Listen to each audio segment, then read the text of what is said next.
तब शायद 12:30 बजे थे। रतन अपनी गाढ़े की धोती से फाड़े हुए एक टुकड़े में कुछ नोट और कुछ रुपए बांधे उस छोटी सी पोटली को एक मुट्ठी में मजबूती से थामे हुए, दूसरे हाथ में जूते उठाए, एक ऊंचे घर की दीवार के साथ सटता हुआ दबे पैर एक ओर को हट रहा था। दूरी कहीं आधा घंटा डकाटंडम। सर्दी की धुंधली रात में उस स्वर ने रतन को चौंका दिया। उसके बाद ही उसे लगा कि पास कहीं खटका हो रहा है। शायद लोग जाग उठे हैं। शायद अभी उसकी चोरी पकड़ी जाएगी। शायद। वह लपककर सड़क के पार हो लिया। वहां एक छोटी सी झोंपड़ी थी, जिसके छोटे से झरोखे से टिमटिमाती सी रोशनी बाहर झांकने की कोशिश कर रही थी। रतन जानता था कि प्रकाश की ओट में अंधेरा अधिक मालूम होता है, वहां बड़ी चीज दिखती नहीं, इसलिए वह झरोखे से जरा आगे बढ़कर ही फूस के छप्पर के नीचे दुबककर बैठ रहा। पहले तो उसे लगा कि वह यूं ही डर गया। अपने हृदय की धक-धक के सिवाय कोई स्वर उसे नहीं सुन पड़ा। लेकिन बैठे बैठे जब वह धड़कन जरा कम हुई तब उसे जान पड़ा कि सचमुच कहीं कोलाहल हो रहा है। पर वह बहुत दूर पर है, जिस मकान में रतन ने चोरी की है, उससे बहुत आगे कहीं।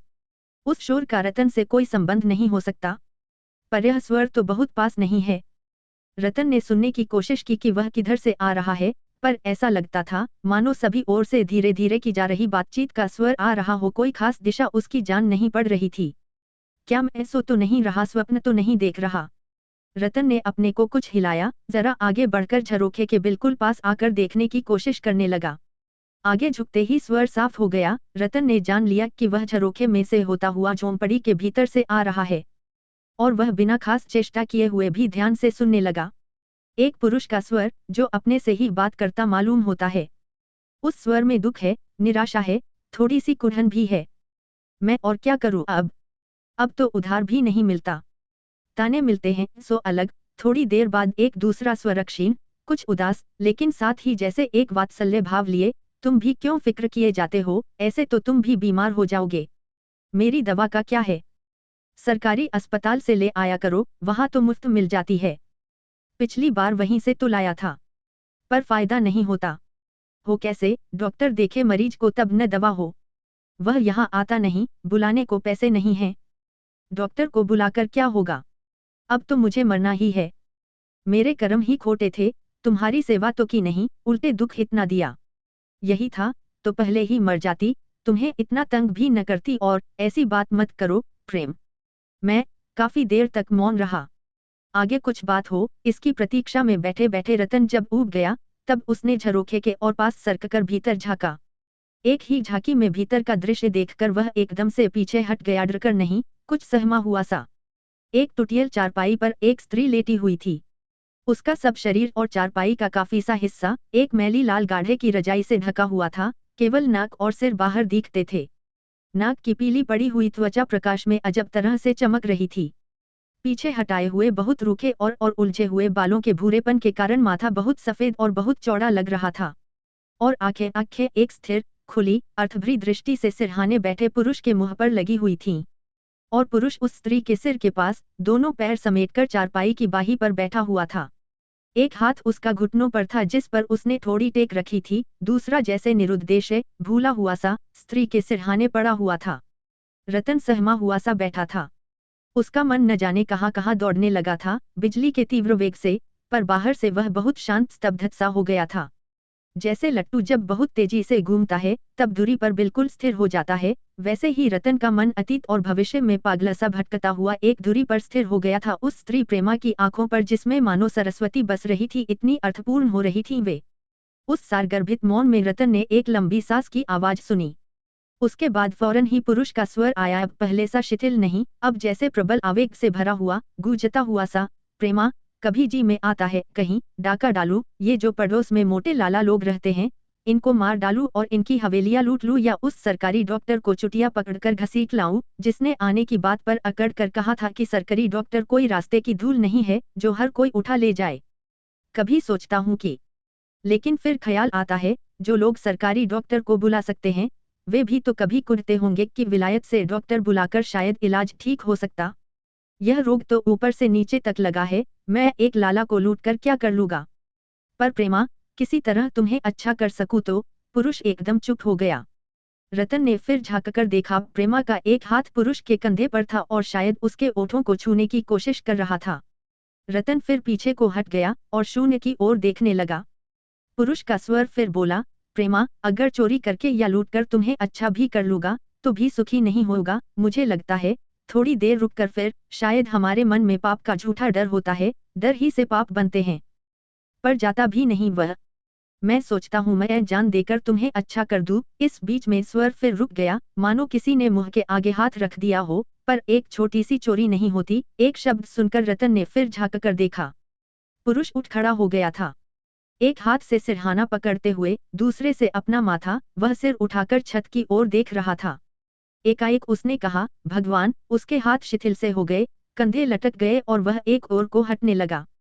तभी प्रेमा ने हाथ बढ़ाकर गर्दन जरा मोड़कर आर्द्र स्वर में पुकार कर कहा, मेरे पास आओ। गर्दन मोड़ने से दिए का पूरा प्रकाश उसके मुंह पर चमक उठा।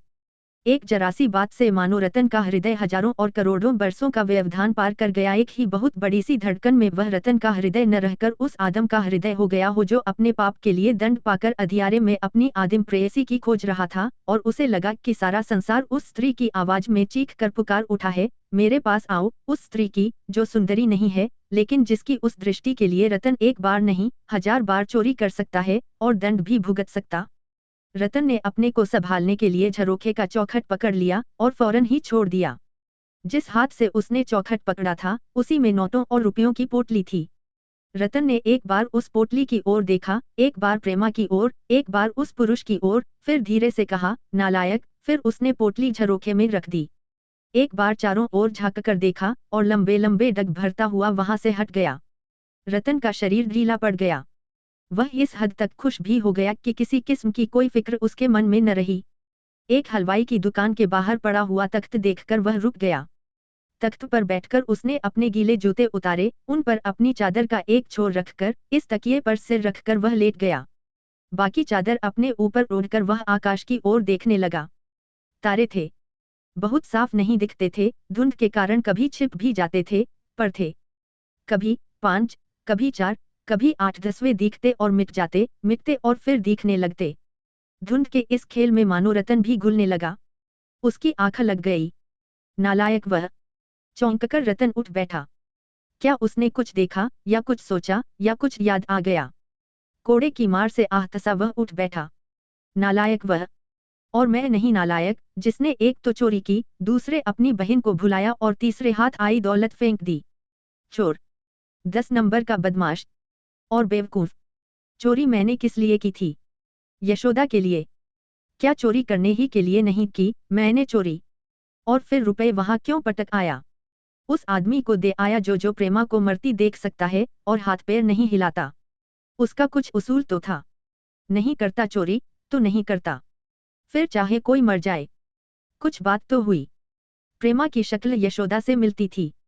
झूठ। प्रेमा तो ऐसी कुरूप थी, लेकिन उसका गर्दन मोड़कर पुकारना यशोदा भी तो ऐसे ही पुकार उठती थी जब मेरे पास नहीं होता था। मेरे पास फिर रुपए आते तो मैं फिर दे देता, 100 बार दे देता। हाँ, क्यों नहीं दे देता? चोरी के ही तो थे रुपए। चोरी के रुपए से पुण्य कमाना चाहता हूँ। कुछ कमाकर दिए होते तब भी बात होती। दिए भी कब मैंने यशोदा की याद को। मैंने प्रेम को दिए, प्रेमा की आंखों को दिए, उस प्रेमा को जो मेरी बहन नहीं, किसी दूसरे की घरवाली है। पाप को दिए। लेकिन प्रेमा सुंदरी कब थी? पाप करने में अक्ल खर्च होती है। मैंने रुपए फेंक दिए। नालायकी की, बेवकूफी की। चोरी तो की थी, पकड़ा भी नहीं गया था। रुपए पास रखता, कई दिन काम आते। अच्छी तरह रहता, मौज करता, दुनिया को दांत दिखाता, उस बुच्ची दाढ़ी वाले सिपाही को भी दांत दिखाता, सबकी ऐसी तैसी करता जो मुझे 10 नंबर का बदमाश समझते हैं। और जब चुक जाते तो जेल तो कहीं गया नहीं था या शायद बच जाता। लेकिन प्रेमा की आंखें वैसी क्यों थीं? नहीं थीं आंखें। रतन ही अंधा था, अंधा है।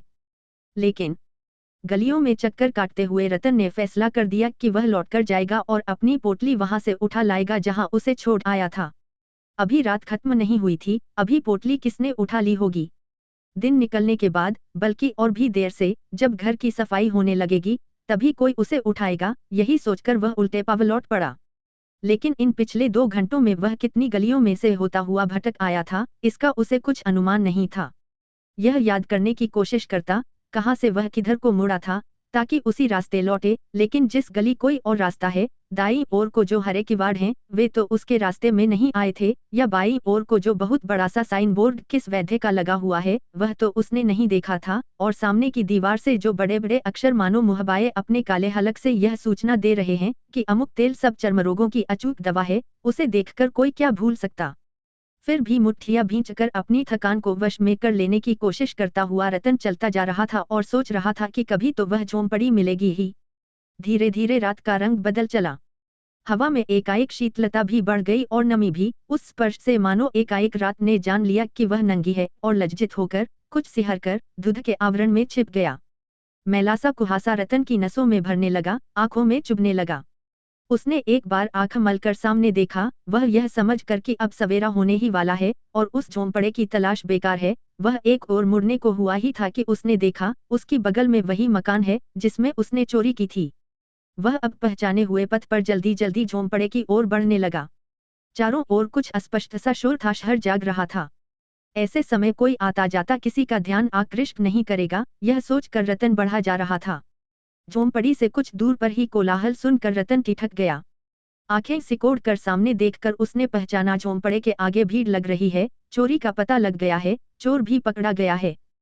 रतन स्तंभित रह गया, लेकिन फौरन ही एक विद्रूप की लहर सी उस पर छा गई। बहुत ठीक हुआ, यही होना चाहिए था। साले में इतनी हिम्मत थी कि प्रेमा की जान बचाए, चोरी करने से डरता था। मेरी चोरी का माल उसे पचता कैसे, भुगते अब। प्रेमा की आंखें, मैंने चोरी करके अपनी जान जोखिम में डाली थी, उसका फल वह कैसे लेता। वह तो नालायक है, बेवकूफ है, हिजड़ा है। चोर पकड़ा गया है, चोरी की सजा काटे। प्रेमा का पति होने का दावा करता है, प्रेमा कांपती। यह रतन ने लपककर चौकी के सिपाही के हाथ से उस आदमी का हाथ छुड़ाकर सिपाही को पीछे धकेलते हुए उद्धत और कर्कश स्वर में कहा, हटो तुम, चोरी मैंने की थी।